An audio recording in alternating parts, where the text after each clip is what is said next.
ओम श्री स्वामी समर्थ. भिवू नकोस, मी तुझ्या पाठीशी आहे. हे केवळ एक वाक्य नाही, तर ती एक श्री स्वामी समर्थांनी आपल्या भक्तांना दिलेली सर्वात मोठी अभयवचन आहे. स्वामी समर्थांचे विचार आपल्याला कठीण प्रसंगात लढण्याचे बळ देतात. त्यांचे काही प्रमुख आध्यात्मिक संदेश खालीलप्रमाणे आहेत. अभय वचन. स्वामी म्हणतात, जेव्हा तुम्ही मला शरण येता तेव्हा भीतीचे काहीच कारण नाही. जगातील कोणतीही ताकद तुमचे वाईट करू शकत नाही. जर तुमचा गुरु तुमच्या पाठीशी खंबीरपणे उभा असेल, ज्याला माझा आधार आहे, त्याला कशाचीही भीती नाही. चिंता नाही. चिंतन करा. मानवाचे अर्धे आयुष्य उद्याच्या काळजीमध्ये चिंतेत जाते. स्वामी सांगतात की चिंता नकोस, चिंतन कर. नामस्मरणात आणि भगवंताच्या विचारात मग्न राहा. उद्याची काळजी माझ्यावर सोपवा. मी समर्थ आहे. अशक्य ही शक्य. श्रद्धा आणि सबुरी असेल तर कोणतीही गोष्ट अशक्य नाही. अशक्य ही शक्य करतील स्वामी. जेव्हा तुम्ही पूर्ण विश्वासाने प्रयत्न करता आणि फळाची अपेक्षा न ठेवता कर्म करता, तेव्हा स्वामी तुमच्यासाठी मार्ग मोकळा करतात.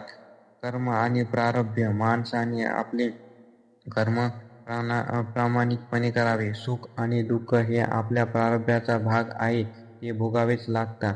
पण नामस्मरणाने दुःखाची तीव्रता कमी होत आणि सहन करण्याची शक्ती मिळते. अनन्य भाव.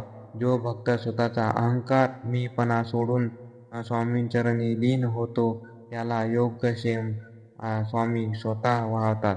तुझे तू पण जाऊ दे, मग माझे मी पण येईल. मानवता हाच धर्म. गोरगरिबांची सेवा करणे, भुकेल्याला अन्न देणे आणि तहानलेल्याला पाणी देणे हीच खरी ईश्वर सेवा आहे. प्रामाणिक प्राणीमात्रांवर दया करा, त्यातच मला पहा. नित्य स्मरणात ठेवावे असे स्वामी विचार. संयम. घाईगडबडीने कोणतेही काम होत नाही. संयम ठेवा. योग्य वेळी योग्य गोष्ट नक्कीच घडेल.